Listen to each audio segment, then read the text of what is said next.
तो वेलकम दोस्तों। आज के इस वीडियो में जिस मसले का जिक्र करना है, जिस विषय में आपसे बात करनी है, वो है सत्ता वर्सेस प्रेम। आपको हंसी आ सकती है कि क्या ये कोई क्रिकेट मैच जैसा है। हाँ, शायद क्रिकेट मैच ही है। एक पक्ष दूसरे पक्ष को हराना चाहता है, कभी उसकी जीत होती है, कभी दूसरे पक्ष की जीत होती है, लेकिन इंसानियत कब हार जाए ये हमें समझना होगा। सत्ता प्रेम से क्यों डरती है? वो क्यों ये चाहती है कि आज के युवा अपनी मर्जी से स्थापित किए गए या अपनी मर्जी से बनाए गए जाति विहीन या धर्मों को तोड़कर, धर्म की सीमाओं को तोड़कर जो रिश्ते बनाता है आज का युवा, उनको आगे क्यों नहीं बढ़ने देती या उनका विरोध क्यों करती है? प्रेम, जिसे हम कह सकते हैं, एक ऐसी भावना है जो प्राकृतिक रूप से किसी से जोड़ती है, एक दूसरे के करीब लाती है और सभी कृत्रिम भेदों को मिटाकर दो इंसानों को एक पथ का साथी बनाती है। इतनी अच्छी भावना, इतनी कोमल भावना जब प्रेम के अंदर निहित है, तो क्यों सत्ता इसका विरोध करती है? ये हमें जानना होगा और फिर उसके बाद इसका मुकाबला करना होगा। तो हम ये समझते हैं पहले कि जब हम प्रेम की भावना में होते हैं तो हम किसी भी तरीके की बंदिशों को कभी भी एक्सेप्ट नहीं करते। हमारी या एक दूसरे की सामाजिक हैसियत क्या है, जेब में पैसे हैं या नहीं हैं, जाति क्या है, धर्म क्या है, विचारधारा क्या है, या आप किसे वोट देते हैं, किस पार्टी को सपोर्ट करते हैं, आपके माँ बाप के मन में प्रेम विवाह को लेकर या प्रेम के विषय में कैसी भावनाएं हैं, कैसी सोच है, इन सभी पहलुओं पर हम विचार नहीं करते। जब हम प्रेम में होते हैं तो शायद एक ऐसा पड़ाव आ जाता है जहाँ पे फिर एक दूसरे का हाथ पकड़कर बस चुपचाप आगे बढ़ते जाने की इच्छा होती है। ये सोचने की इच्छा नहीं होती कि कौन कौन सी ऐसी बंदिशें हैं जो हमें रोक सकती हैं या रोकेंगी। तो हम इसके बारे में समझते हैं कि हमारे या भारतीय समाज का जो राजनीतिक पटल है वो किस आधार पर बना है। आप किसी भी प्रदेश को देखें, चाहे वो उत्तर भारत के जो बहुत सारे स्टेट्स हैं जहाँ पे पॉलिटिक्स होती है कास्ट बेस्ड, या आप रिलीजन बेस्ड जहाँ हिंदू वर्सेस मुसलमान, या अग्रिम जाति वर्सेस पिछड़ी जाति, इस तरीके के जहाँ पे राजनीतिक रोटियां सेकी जाती हैं, वहाँ पे प्रेम विवाह हमारी राजनीतिक पार्टियों का काल साबित होगा। अगर एक लड़का या एक लड़की किसी गैर मजहबी या गैर जाति लड़के या लड़की से प्रेम करके विवाह करता है, तो जिस जाति के आधार पर मोबिलाइज करते हैं हमारे राजनेता और अपनी राजनीतिक रोटियां सेकते हैं, जैसे उदाहरण लें तो किसी भी प्रदेश में यादवों का एक समाज, बनियों का, अग्रवालों का एक समाज, कायस्थों का एक कायस्थ समाज, या ब्राह्मणों का एक समाज, ये बनाने के पीछे कोई इतिहास नहीं है, लेकिन इसको बनाने के पीछे सिर्फ सत्ता में बैठे लोगों का हाथ है, उनका निहित स्वार्थ है। आप कभी सोच सकते हैं कि ऐसे माहौल में कभी कोई भी राजनेता ये चाहेगा कि एक पिछड़ी जाति का युवा या पिछड़ी जाति की लड़की से कोई अग्रिम जाति का लड़का या लड़की विवाह करे, प्रेम करे? तो आपको ये समझना होगा कि इसके पीछे, प्रेम के पीछे, प्रेम एक ऐसी नैसर्गिक भावना है जो कृत्रिम रूप से किसी भी भेद को नहीं मानती।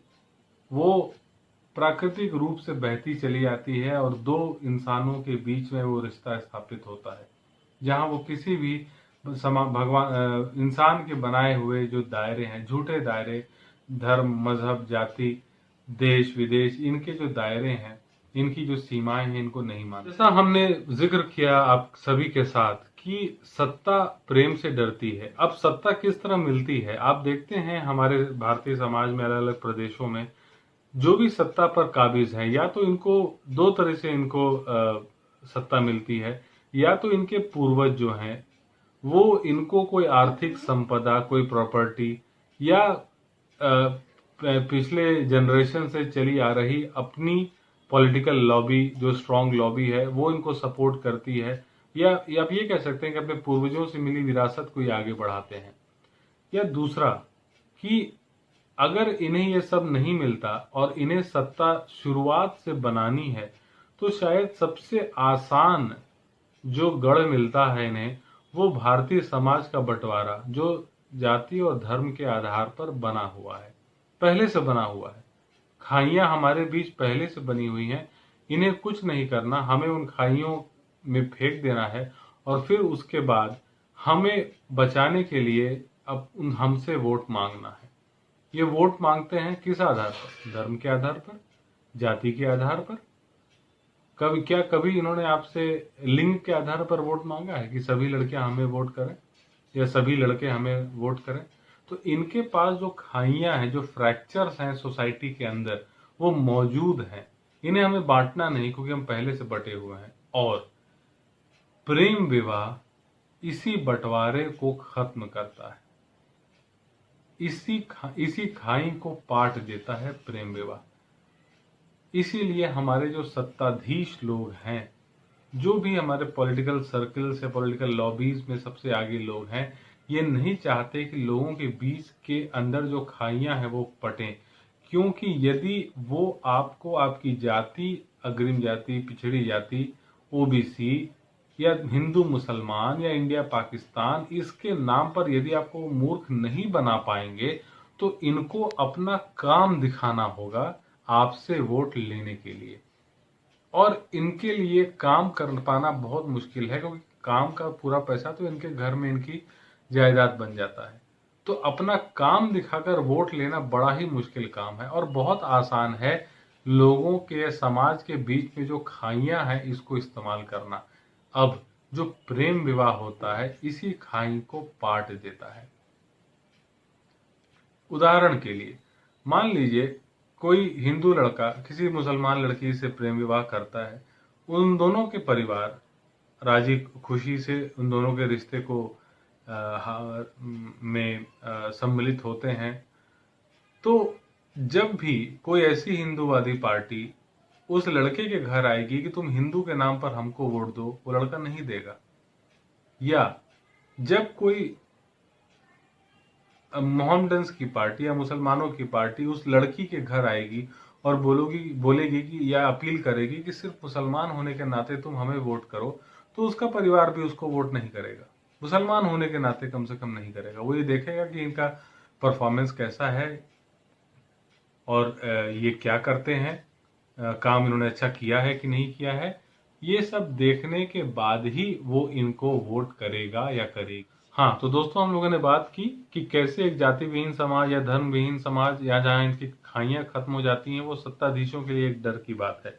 तो आइए, जो भी युवक, नवयुवतियां देख रही हैं ये वीडियो, वो समझें कि धार्मिक भेद से आप किनारा कर सकते हैं, जाति विहीन इंसानियत की आप बात कर सकते हैं। आप महिलाओं के दोयम दर्जे को देखकर महिलाओं के अधिकार के हिमायती बन सकते हैं और धर्मनिरपेक्षता की बात कर सकते हैं। लेकिन ये सारी बातें बहुत अच्छी हैं, संवैधानिक हैं, लेकिन अगर हमारे आज के युवा जागरूक हो गए और इस तरह की बातें करने लगे, इन आधार पर अपने कैंडिडेट्स को परखने लगे, तो शायद ही कोई कैंडिडेट इन आसान मुद्दों पर राजनीति करके अपनी राजनीतिक रोटी सेक पाएगा। प्रेम विवाह का मुझे भी अनुभव है और मैं ये समझता हूं और ये जानता हूं कि इसकी राह इतनी आसान नहीं। लेकिन एक जाति विहीन समाज बनाने के बाद जब अगली पीढ़ी हमें इसका धन्यवाद देगी, तो आप सब ये पाएंगे कि ये संघर्ष करना फिजूल नहीं गया, व्यर्थ नहीं गया। आप सभी से ये अपील है, ये अपील नहीं कि आप प्रेम विवाह ही करें, बिल्कुल नहीं। आप कोई भी रिश्ता बनाएं, उसे जरूर निभाएं, लेकिन इस बात का संकल्प लें कि आप समाज के बनाए हुए किसी भी दायरे को अपने प्रेम के आगे नहीं आने देंगे। आप सभी से ये उम्मीद है कि आप अच्छे और सच्चे रिश्ते बनाएं और इसके साथ ये हौसला रखें कि आप एक धर्मनिरपेक्ष, एक जाति विहीन, एक शोषण विहीन समाज बनाने में सबसे आगे की पीढ़ी में खड़े रहेंगे। और आपसे जाते जाते सिर्फ एक छोटी सी बात कि जिसे हम जाति व्यवस्था कहते हैं, ये एक बहुत बड़ी दीवार है, बहुत बड़ी दीवार है, जो 5000 सालों से शायद बन रही थी और बन रही है। ये दीवार एक कोई युवा, एक कोई युवती या एक कोई दंपति इसको नहीं तोड़ सकता, ना पाएगा। इस दीवार का एक एक पत्थर हमें निकालना होगा, एक एक पत्थर। Friends, please do like, share, comment and subscribe to my channel for more such videos which will enlighten you. Thank you.